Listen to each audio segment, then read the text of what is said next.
Mari kita siapkan setiap hati kita, biar kita semakin menjadi orang yang berkenan di hadapan Tuhan. Pribadi yang rindu serupa dengan Kristus. Haleluya Tuhan. Ini setiap hati kami. Terima kasih Engkau telah mengasihi setiap kami Tuhan. Kami rindu menjadi yang seperti Kau ingini Tuhan. Haleluya. Kau Bapa yang mengasihiku, kuasa-Mu memulihkanku, hati yang baru Kau berikan untukku dapat melihat rencana-Mu indah bagiku. Kau yang selalu ada, Kau ada di setiap jalanku. Hatiku haus dan lapar akan Engkau.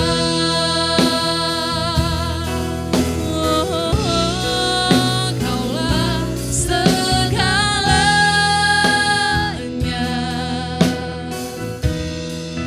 di dalam hidupku. Kerajaan-Mu Tuhan, kerajaan-Mu, kebenaran-Mu, itu bagianku. Kau yang kami pandang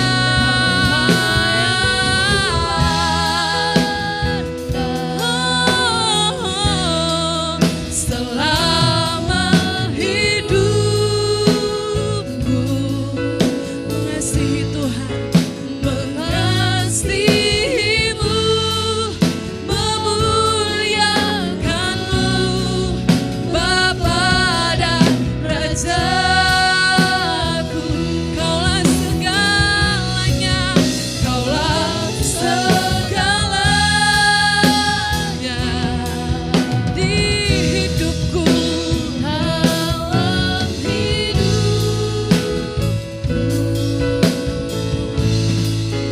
kerajaan-Mu, kebenaran-Mu, itu bagianku.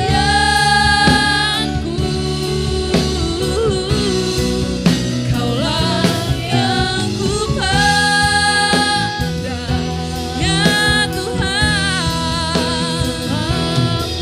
hidupku mengasihi-Mu, memuliakan-Mu, mengasihi-Mu, mengasihi-Mu, memuliakan. Satu kali lagi, mengasihi-Mu, mengasihi-Mu, memuliakan-Mu, Bapa dan Rajaku.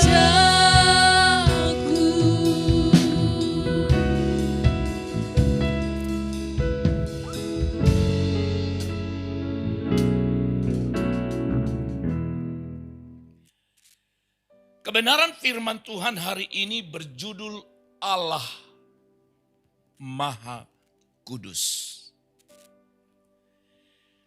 Allah Maha Kudus. Nah, Bapak, Ibu, Saudara-saudara, kata atau istilah kudus atau disebut juga suci, baik dalam perjanjian lama maupun perjanjian baru, dipakai dalam pengertian tertinggi terhadap Allah. Dari semua sifat-sifat yang ada pada Allah, maka sifat Allah yang Maha Kudus atau Allah yang Maha Suci itu adalah sifat yang tertinggi dari semua sifat yang ada. Sebab istilah kemaha kudusan atau Allah yang Maha Kudus itu menunjuk kepada keterpisahan Allah dari ciptaan. Dan bahwa Ia Tuhan melebihi atau mengungguli semua ciptaan yang ada. Allah Maha Kudus adalah nama yang dinyatakan oleh Allah sendiri yang menunjuk kepada sifatnya yang paling khusus. Yesaya pasal 43 ayat 15, demikian firman Tuhan. Akulah Tuhan yang Maha Kudus, Allahmu, Rajamu yang menciptakan Israel. Akulah Tuhan yang Maha Kudus, Allahmu. Nah, Bapak Ibu, kalau kita simak ayat ini, maka ini merupakan ungkapan secara langsung daripada Allah. Bukan pernyataan sang nabi, tetapi pernyataan Allah sendiri yang berkata, Akulah Tuhan yang Maha Kudus. Nah, saudara-saudara, kekudusan Allah adalah salah satu tema utama yang ditulis atau yang terdapat dalam kitab Yesaya atau yang dinyatakan oleh Nabi Yesaya. Nah, mari kita simak baik. Pada awal pelayanannya, saudara-saudara, awal pelayanan Nabi Yesaya, ia mendapat penglihatan akan Allah dalam baitnya yang sedang duduk di atas tahtanya. Jadi Yesaya dalam sebuah penglihatan dia melihat Allah sedang duduk di atas tahtanya. Dan para serafim sedang memuji dia, memuji-muji Tuhan. Serafim itu adalah malaikat pembawa pesan. Memuji-muji Allah sembari berkata dalam Yesaya pasal 6 ayat yang ketiga, dan mereka berseru seorang kepada seorang, katanya, Kudus, kudus, kuduslah Tuhan semesta alam. Seluruh bumi penuh kemuliaannya. Kudus, kudus, kuduslah Tuhan. Saudara-saudaraku yang dikasihi Tuhan, penglihatan akan Allah yang Maha Kudus ini, saudara-saudara, membuat Nabi Yesaya menyadari akan dosa dan ketidaklayakannya. Perhatikan baik. Ketika Nabi Yesaya melihat Allah dalam sebuah penglihatan yang sedang duduk di atas tahtanya. Dan mereka dan para serafim itu memuji dia dan berkata, Kudus. Kudus, kuduslah Tuhan. Pernyataan ini saudara membuat Yesaya sadar bahwa dia seorang berdosa. Kekudusan Allah menyadarkan Yesaya bahwa ia tidak layak. Namun Allah menyentuh bibir Yesaya dengan bara yang dibawa oleh salah satu serafim, Dan ini melambangkan pembersihan Allah akan dosa-dosa daripada bangsa ataupun Nabi Yesaya sendiri. Kalau kita melihat dalam Yesaya pasal 6 ayat 5 sampai ayat 7, firman Tuhan berkata begini. Lalu kataku, celakalah aku. Aku binasa, sebab aku ini seorang yang najis bibir. Dan aku tinggal di tengah-tengah bangsa yang najis bibir. Namun mataku telah melihat Sang Raja, yakni Tuhan semesta alam. Ini kesadaran daripada Nabi Yesaya. Dia sadar sebagai seorang berdosa. Dia juga sadar bahwa dia sedang berada di tengah-tengah bangsa yang najis bibir. Ayat yang ke-6. Tetapi seorang daripada serafim itu terbang, mendapatkan aku. Di tangannya ada bara yang diambilnya dengan sepit dari atas mezbah. Ia menyentuhkannya kepada mulutku serta berkata, lihat, ini telah menyentuh bibirmu. Maka kesalahanmu telah dihapus dan dosamu telah diampuni. Ketika Yesaya sadar sebagai orang berdosa, sadar bahwa dia tidak layak, sadar bahwa dia tinggal di tengah-tengah bangsa yang berdosa yang disebutkan sebagai bangsa yang najis bibir, Allah tahu kerinduannya. Allah tahu kerinduan kesadaran Nabi Yesaya sebagai orang yang berdosa.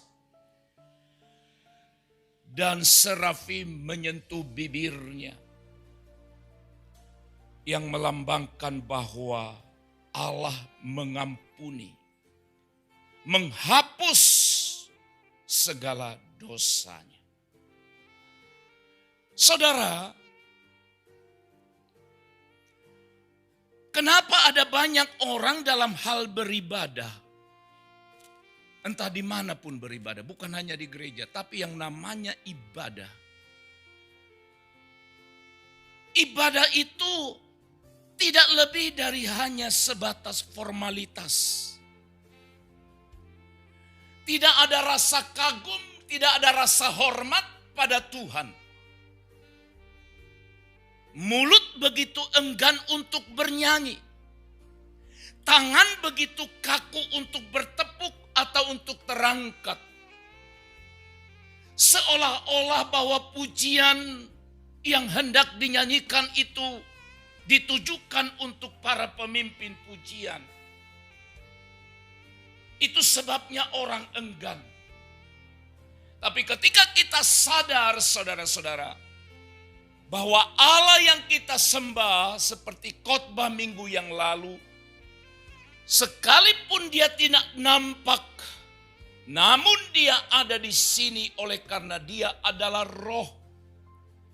Dan kalau kita sadar bahwa Allah yang hadir di sini adalah pribadi Allah yang begitu suci, begitu mulia, begitu kudus, maka selayaknya atau seharusnya setiap orang percaya akan datang kepadanya dengan sikap hati yang sangat menghormati dan mengagumi dia.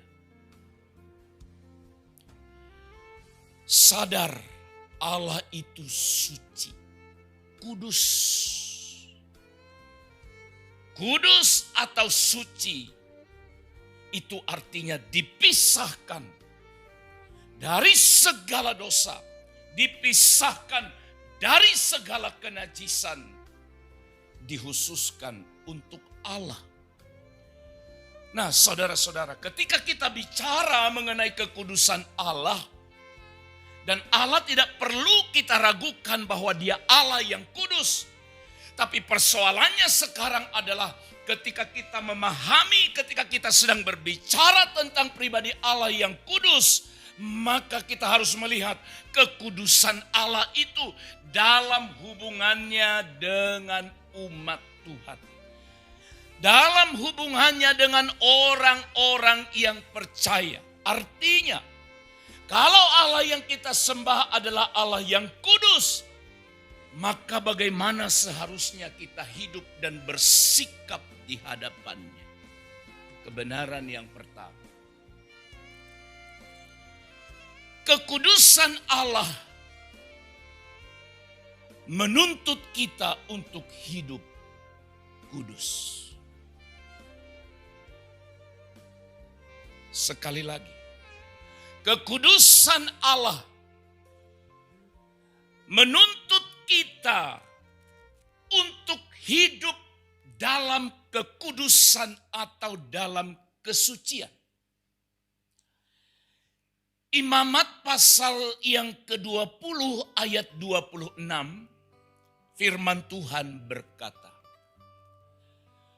"Kuduslah kamu bagiku, sebab aku ini Tuhan, kudus, dan aku telah memisahkan kamu dari bangsa-bangsa lain, supaya kamu menjadi milikku." Allah memisahkan artinya Allah menguduskan, Allah menyucikan. Sebab hanya yang suci, yang kuduslah yang akan berkenan kepada Tuhan. Lebih lanjut dalam Imamat pasal yang ke-11 ayat yang ke-44. Firman Tuhan berkata, "Sebab akulah Tuhan Allahmu, maka," perhatikan baik ayat ini, "maka haruslah kamu menguduskan dirimu, dan haruslah kamu kudus, sebab aku ini kudus. Dan janganlah kamu menajiskan dirimu dengan setiap binatang yang mengeriap dan merayap di atas bumi."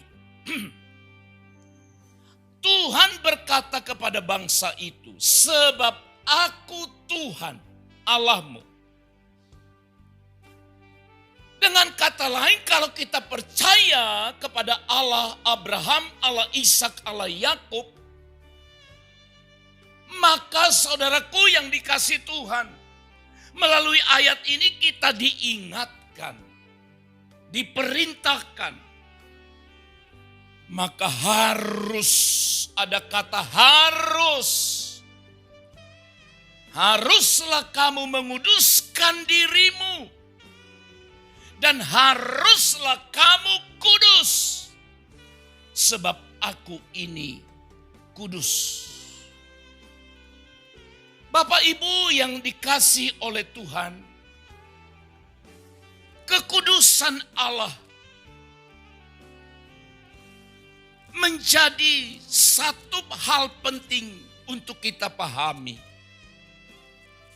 Kalau kita percaya kepada Dia Allah yang kudus tadi, maka saudaraku, mau tidak mau kita harus hidup dalam kekudusan. Tadi artinya kudus itu dipisahkan dari segala dosa dan kenajisan. Saya mau katakan ternyata tidak mudah menjadi umat Tuhan. Tidak mudah menjadi umat yang percaya kepada Tuhan Allah Abraham, Ishak, dan Yakub. Sebab Tuhan itu sendiri, Allah yang kepadanya Abraham, Ishak dan Yakub percaya. Dan yang kita juga berkata, aku percaya kepadamu, dengar, Dia adalah Allah yang Maha Kudus. Kalau Dia Allah yang Maha Kudus yang kepadanya kita percaya dan beribadah, maka sebagai umat Tuhan kita dituntut juga untuk hidup dalam kekudusan sama seperti Allah adalah kudus. Berarti saudara, kekudusan merupakan prioritas utama Allah bagi umatnya. Wah, luar biasa. Prioritas utama Allah bagi umatnya adalah supaya kita hidup dalam kekudusan. Untuk menolong pemahaman ini, saya akan menyampaikan beberapa bagian firman Tuhan. Yang pertama, saudara, kenapa kekudusan menjadi prioritas utama Allah bagi kita? Yang pertama, Alkitab berkata, kekudusan adalah maksud Kristus bagi kita umatnya ketika Ia merencanakan keselamatan di dalam Kristus.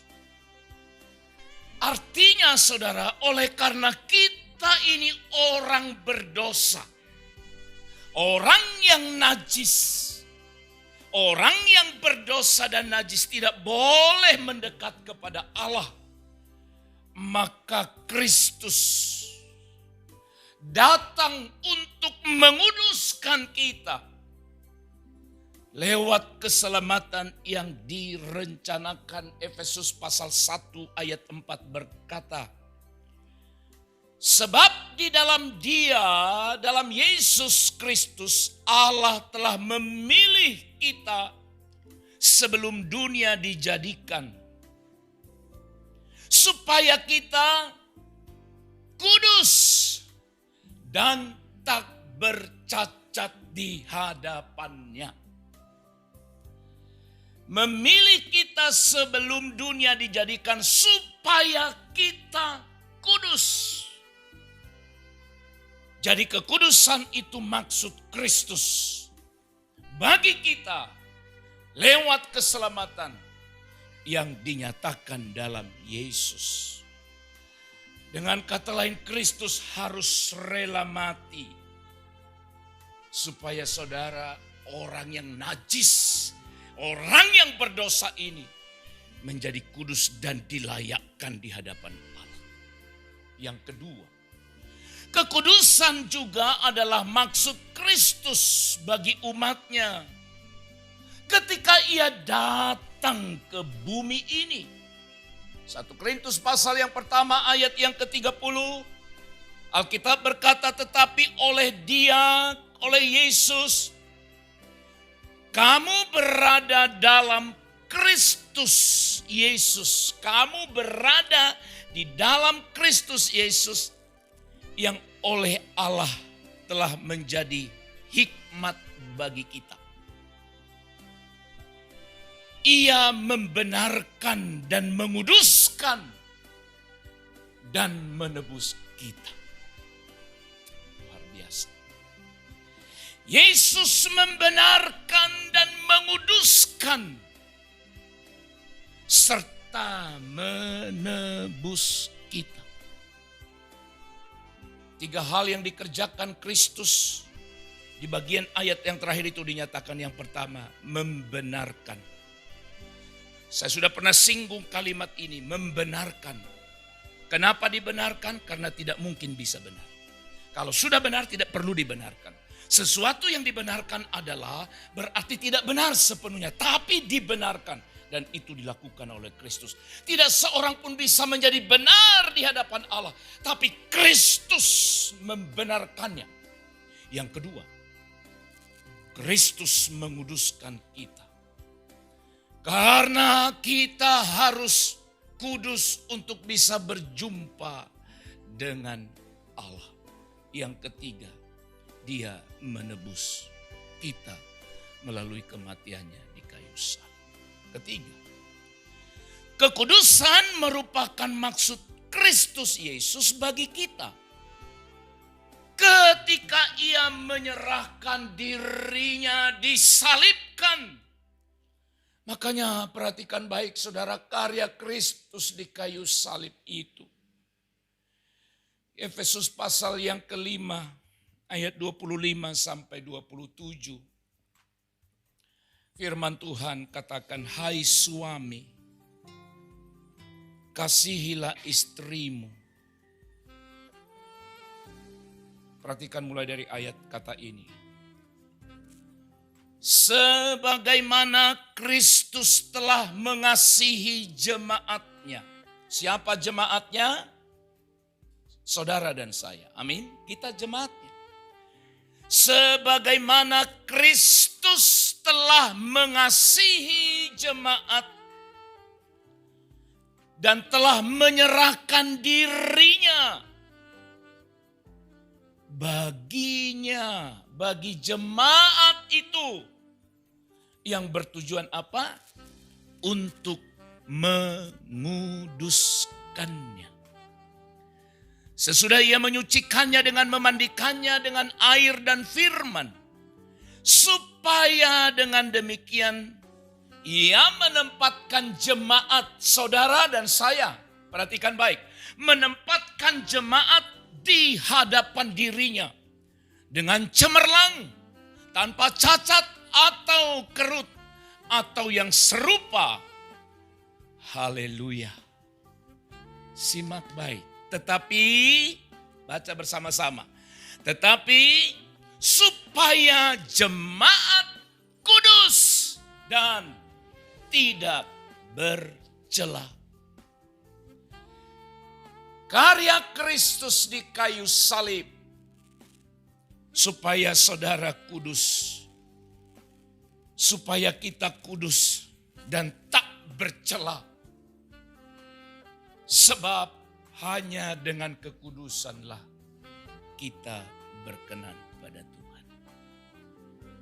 Jadi saudara, kekudusan Allah dalam hubungannya dengan umatnya yang pertama, bahwa kekudusan Allah menuntut kita untuk hidup dalam kekudusan. Hal yang kedua, kekudusan Allah menuntut kita untuk tidak hidup dalam dosa lagi. Oke, makanya saya harus bilang, tidak mudah saudara. Jangan kita sia-siakan hidup ini. Yang kita tidak tahu kapan berakhir. Makanya kalau ada orang hidup seenak dirinya, sesuka hatinya. Seolah-olah dia merasa bahwa hidup di dunia ini miliknya, bisa diatur, bisa diperpanjang. Dia hidup sesuka hatinya. Makanya kita berkata, selama kamu menumpang di dunia ini, harusnya kamu hidup dalam ketakutan. Hidup dalam ketakutan yang dimaksud itu hidup dalam ketakutan pada Dia. Saudaraku yang dikasihi Tuhan,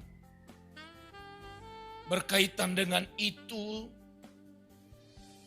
mungkin saudara membaca ada pernyataan yang saya pikir juga mungkin keras yang saya sebut di grup WhatsApp gereja tadi malam. Waspadai. Waspadai. Perasaan nyaman tidak beribadah. Orang sudah merasa nyaman. Dan orang mulai berkomentar. Ya dulu juga kita nggak diizinkan ke gereja. Sekarang kenapa diajak? Dulu mereka yang suruh kita di rumah. Lalu sekarang kenapa diajak lagi? Hanya saudara yang tahu menjawabnya itu. Tapi yang saya mau ulang sekali lagi, waspadai. Kalau sampai kita jatuh ke dalam kesalahan atau berada dalam kesalahan yang fatal ini, Bagi saya itu fatal. Tidak beribadah sudah nyaman. Sampai hari Minggu orang sudah nggak ingat lagi. Membaca Alkitab, tidak membaca Alkitab biasa. Berdoa dan tidak berdoa, memuji dan tidak memuji Tuhan biasa. Kita sedang berada dalam bahaya yang sangat besar.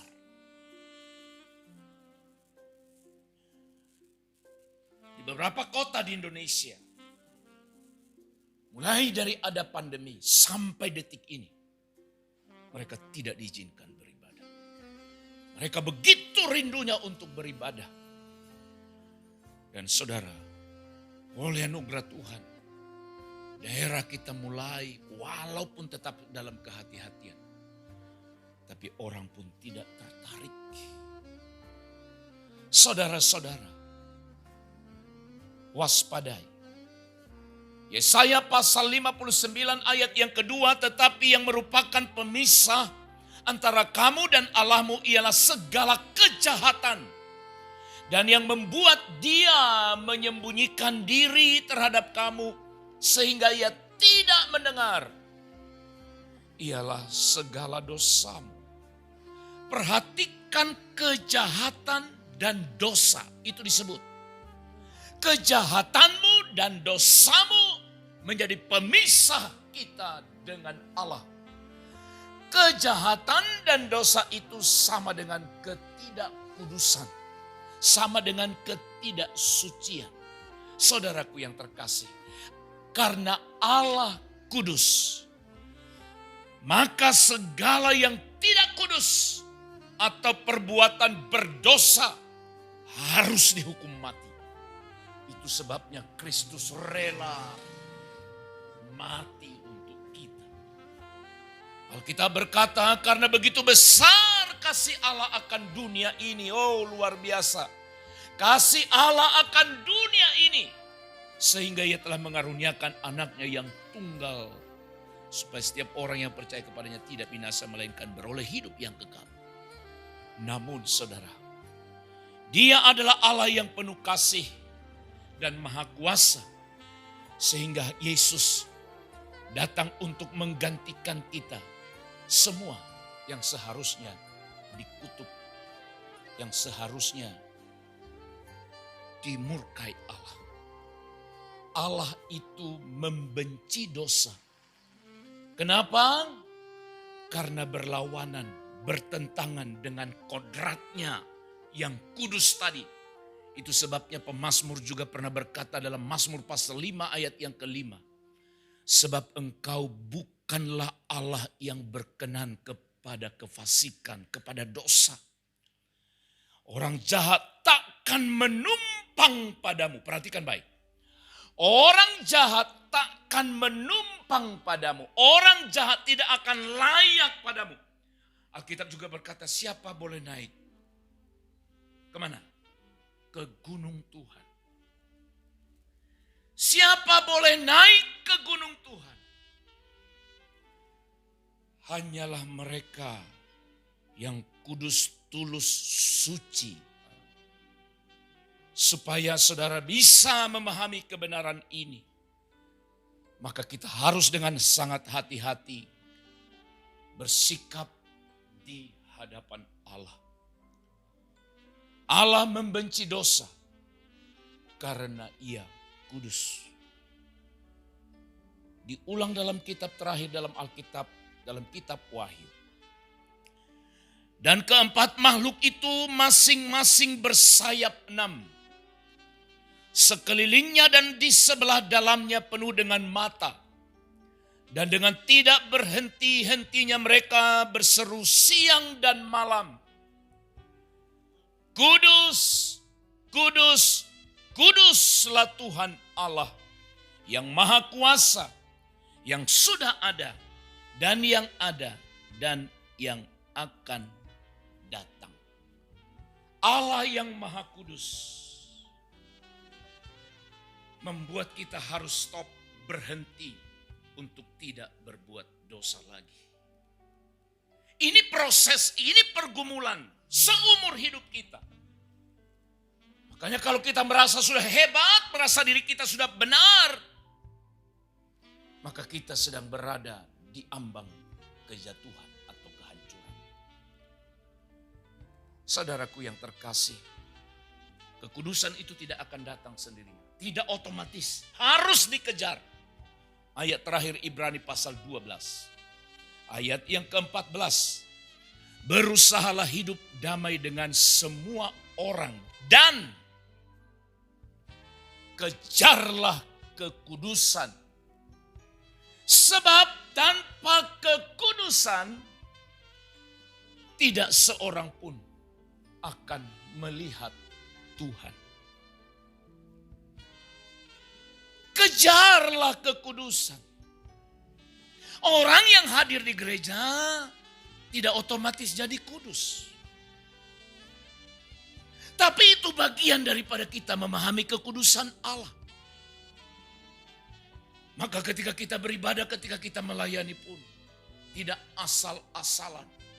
Oleh karena yang kita sembah, yang kita layani adalah pribadi Allah yang kudus. Kejar, mari kita mengejarnya. Sebab tanpa kekudusan tidak seorang pun akan melihat Tuhan. Jadi saudara, kekudusan ialah panggilan tertinggi bagi orang Kristen. Dan tujuan hidup kita juga adalah supaya kita kudus. Oleh karena firman berkata, kuduslah kamu, sebab aku Tuhan Allahmu adalah kudus. Sekali lagi kemahakuasaan, kemahakudusan Tuhan atau kekudusan Tuhan menuntut kita untuk kudus di hadapannya. Yang kedua, kekudusan Tuhan menuntut kita untuk tidak hidup di dalam dosa. Sebab kekudusan itu adalah panggilan tertinggi bagi kita. Dan tujuan hidup kita yang tertinggi adalah juga dalam kekudusan. Oleh sebab itu, kejarlah kekudusan itu. Amin. Mari kita berdoa. Kami bersyukur Tuhan untuk kebenaran yang sudah kami dengarkan bersama. Kami bersyukur dilayakkan oleh Tuhan berada di hadirat-Mu, berada di hadapan-Mu. Karena Engkau Allah yang kudus, kami orang yang berdosa. Terima kasih Tuhan untuk kebaikan kasih-Mu bagi kami. Terima kasih untuk korban Kristus yang seharusnya kami yang dihukum. Kami tidak layak tapi Kristus ambil alih supaya kami kudus dan tak bercacat celah di hadapan-Mu. Terpujilah Engkau Bapa, dalam nama Yesus kami berdoa. Haleluya.